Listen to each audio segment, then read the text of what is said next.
para pemirsa Suyanto.id, dimanapun Anda berada, mudah-mudahan Anda selalu sehat walafiat. Masih bersama channel pendidikan Anda, Suyanto.id, sebuah channel untuk berbagi pengetahuan dan belajar sepanjang hayat. Nah, kita saat ini berada di episode 15 bersama narasumber istimewa kita, yaitu Bapak Profesor Dr. Said Hamid Hasan. Beliau adalah guru besar dari Universitas Pendidikan Indonesia. Apa yang akan kita bagikan selama beberapa menit ke depan adalah persoalan bagaimana cara kita mendorong anak-anak bisa kritis bertanya terhadap proses pembelajaran di kurikulum Merdeka seperti saat ini. Ini sangat penting. Kemampuan bertanya itu sangat penting karena itu akan membangun sikap kritis yang salah satunya adalah merupakan kompetensi abad 21 di era revolusi industri 4.0 saat ini. Nah, sebelum saya menyapa beliau, jangan lupa klik subscribe dan like atau mungkin bahkan Anda melakukan komentar, memberikan komentar di kolom komentar di video ini dan berikan share kepada para guru. Dan tentu saja kita di sini adalah berdedikasi untuk para guru kita. Nah, kita sapa narasumber kita. Assalamualaikum warahmatullahi wabarakatuh, Prof. Hamid Hasan. Waalaikumsalam warahmatullahi wabarakatuh, Prof. Suyanto dan para pendengar Suyanto.id. Nah, Prof, kita sudah pada episode 15. Tidak terasa bahwa pembicaraan kita sudah cukup banyak dan respon guru juga sangat menggembirakan. Ada yang merasa bahwa mendapatkan pencerahan, mendapat ilmu baru, dan ada juga yang mendoakan kita selalu sehat walafiat. Saya kira itu adalah suatu hal yang menggembirakan. Nah, gimana Pak Hamid, tema kita yang bagaimana kita bisa membentuk karakter anak supaya kreatif melalui kemampuan bertanya di kelas. Gimana? Apa yang harus kita lakukan, Bro? Ya, memang kemampuan bertanya itu adalah kemampuan yang esensial dan dia sebetulnya harus dilaksanakan di dalam satu proses pembelajaran yang baik, ya, karena bagaimanapun pembelajaran itu ingin mengembangkan potensi anak sehingga menjadi satu kemampuan-kemampuan yang berguna bagi hidupnya. Dan kalau umpamanya kita mengatakan kita mau belajar sepanjang hayat, itu kalau umpamanya tidak bertanya, itu tidak mungkin, ya. Sebab itulah yang menyebabkan menggambarkan rasa ingin tahu kita. Nah, rasa ingin tahu kita lantas menyebabkan kita bertanya. Dan rasa ingin tahu itu disebabkan kita tidak terlalu paham tentang situasi yang ada sekarang, tentang apa yang ada sekarang, atau bahkan kita ingin melihat kemungkinan-kemungkinan baru, ya, seperti itu. Sehingga dengan demikian kalau umpamanya katakanlah kita melihat kenyataan yang ada, kan kita umpamanya bertanya apa ini mau terus begini atau bagaimana, bisakah ini diperbaiki? Satu pertanyaan yang ini yang sangat penting seperti begitu, ya. Nah, tetapi juga pertanyaan itu tidak selalu mulai dari yang paling sulit, tidak. Memang pertanyaan itu bisa saja yang sangat simpel. Apa, kapan, seperti begitu, ya.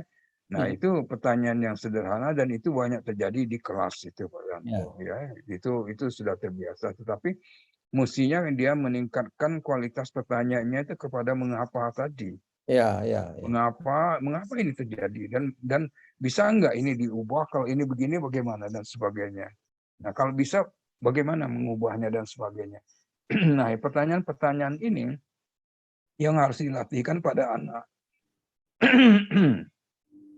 Maaf. Dan itu harus dilatihkan memang dari sejak SD, sejak SD kelas 1, bahkan dari taman kanak-kanak ketika dia masuk, kalau ada yang ikut ke PAUD gitu, ya.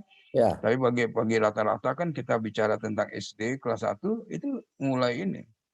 Sehingga dengan demikian bahkan dia mungkin menanya sesuatu yang tidak disukai guru. Nah, guru tidak boleh mengatakan jangan, nggak usah itu, ya. Guru harus mencari kemungkinan tidak mematikan keinginan tahu anak dengan bertanya tadi. Nah, tetapi justru mendorong anak untuk bisa bertanya. Jadi kalau umpamanya guru bercerita tentang sesuatu di SD kelas 1 umpamanya seperti itu ya, atau membacakan sesuatu, guru harus mulai memotivasi anak untuk bertanya. Ada pertanyaan, ada yang ingin diketahui, ada yang setuju, tidak setuju dan sebagainya. Nah, ini suatu awal sehingga memberikan rasa bagi anak itu bahwa dia boleh bertanya dan bertanya itu merupakan satu hal yang tidak dikatakan, oh yang gitu aja tidak tahu. Nah, ini ya. Ini yang tidak boleh, yang harus kita lepaskan. Justru anak bertanya, mereka bertanya karena mereka ingin tahu. Dan belajar itu pada dasarnya karena kita ingin tahu. Ya, bahasa Jawa sendiri kan sinau, itu kan artinya ingin tahu gitu kan, Ya. ingin ini. Nah, itu dimanifestasikan, diungkapkan dengan bertanya, kecil apapun, ya, sekecil Ya. apapun. Umpamanya katakan, kok gudeg itu rasanya bisa begitu, ya. Atau umpamanya, baik kalau sekarang penggemar gudeg makin banyak dan termasuk orang-orang yang di luar Jogja. Ini bagaimana dengan pohon nangkanya? Nah, kan ada pertanyaan. Kan Ya. itu satu pertanyaan yang bukan main, bukan sederhana karena implikasi dari pertanyaan itu bukan main itu. Usaha apa lantas untuk bisa selalu ada nangka untuk bisa dijadikan gudeg itu, ya. Nah, kita bisa melihat makanan yang lain juga bisa begitu dari yang paling sederhana sekalipun.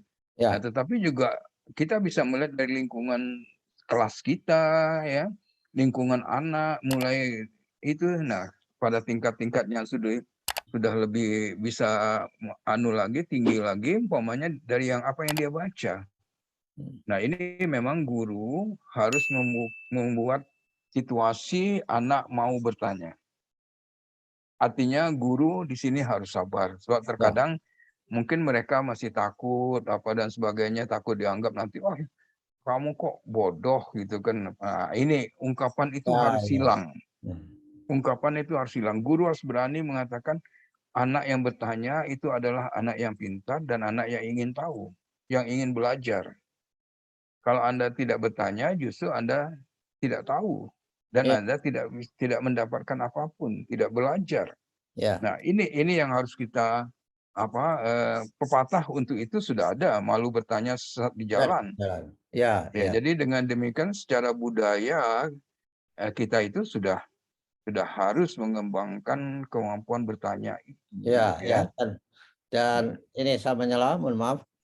Dan guru perlu membiasakan melatih siswa bertanya itu adalah supaya siswa itu mendapatkan sesuatu yang diinginkan, sesuatu yang diperlukan. Kalau kita mengajar saja kan nggak tahu apa yang diinginkan siswa.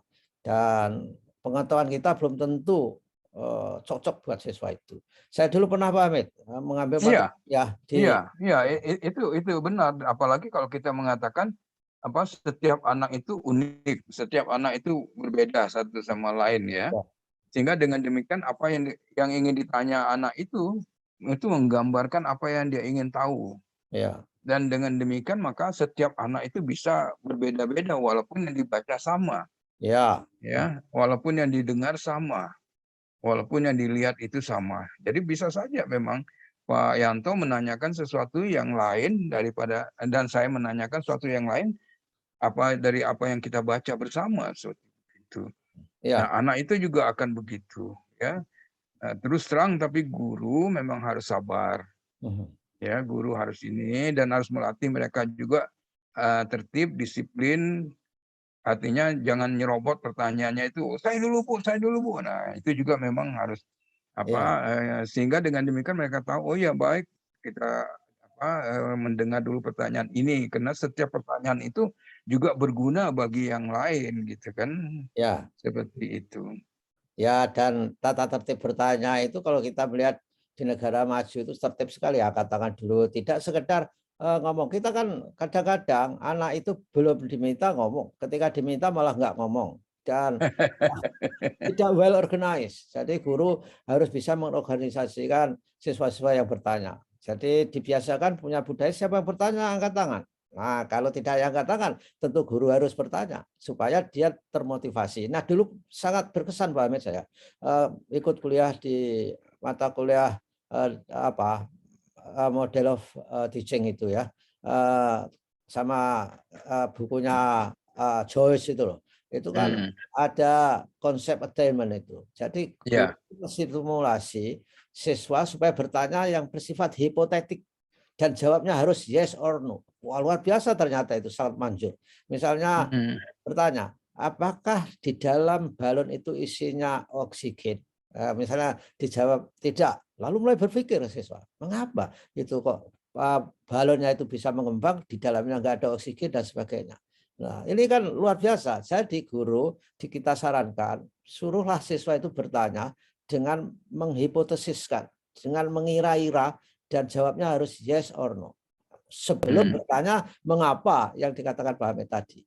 Tapi saya kira Pak Hamid bertanya dan sebagainya itu juga terkait kultur. Kalau di Jawa Pak Hamid, di TK itu ada nyanyian yang sebetulnya nyanyiannya itu mengkondisikan anak tidak bertanya, siap ditanya. Nyanyian itu siji loro telu astone sedeku mirengake Bu Guru manawa didangu. Itu dalam bahasa Indonesianya 1 2 3 tangannya itu tertata sedekap gini, sedekap dengarkan Bu Guru Ya. kalau ditanya. Nah, artinya itu kan harus ditanya, tidak bertanya. Nah, itu Lagunya harus diganti. harus lagunya harus diganti. Nah, sekarang tapi kelihatannya nggak ada lagi lagu itu. Lagunya malah barat sekarang ini. TK yang mahal dan modern itu. Nah, Iya. saya kira guru menghadapi persoalan kultural nggak Pak Mit? Ketika mengajar, baik di kurikulum merdeka atau tidak merdeka, masalah kultur ini kan perlu dipahami oleh guru Pak Mit. Ya, misalnya orang Oh Sunda ya. beda dengan orang Oh Jawa ya. cara belajar di kelas itu. Ada nggak gitu Iya. Pak? Ya, kultur itu sangat berpengaruh ya. Dan tapi juga kan ada bagian-bagian kultur itu yang harus diubah Ya. oleh pendidikan itu sendiri gitu kan. Dan guru memang harus memahami kultur karena apa kita tahu seperti kata Bennett itu bahwa orang melihat sesuatu mengartikan sesuatu itu berdasarkan budayanya, lensa budayanya. Mhm. Jadi ketika umpamanya seperti kata Pak Yanto tadi di budaya tertentu bertanya itu dianggap sesuatu yang kurang sopan, maka itu harus diubah Mhm. ya. Sehingga dengan demikian dan orang tua itu harus juga diberikan informasi karena kalau umpamanya nanti dia bertanya terus orang tuanya mengatakan kamu nggak sopan kok tanya aja terus seperti itu. Nah, ini kan kasihan anaknya Ya, ya. ya. Konflik antara apa yang ingin dikembangkan di sekolah dengan apa yang ada di budaya rumah tangga. Ya. Sehingga dengan demikian pada waktu-waktu awal, pada waktu anak itu diterima, ketika orang tua itu datang atau pada waktu pertemuan dengan orang tua, kebijakan sekolah untuk mengembangkan keinginan anak bertanya itu juga harus dijelaskan pada orang tua sehingga orang tua itu paham, tidak terjadi konflik dan anak tidak korban. Ya, tapi kalau yang Pak Hamid, kalau yang datang pembantunya gimana? Ke sekolah.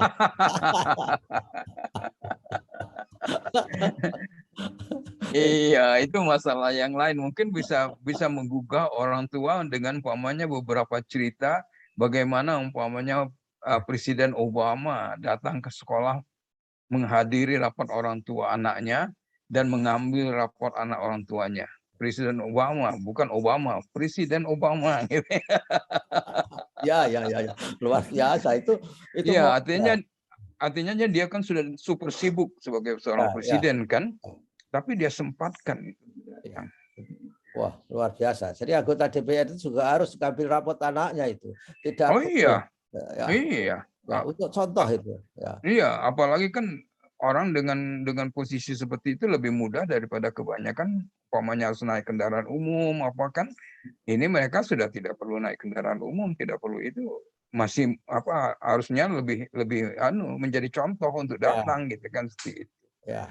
Dan kalau di Amerika itu sampai ada riset-riset disertasi yang bagaimana guru bisa membuat thought provoking question Jadi pertanyaan yang memprovokasi orang berpikir. Nah, itu loh intinya. Luar biasa ya Pak Abed ya. Jadi Iya.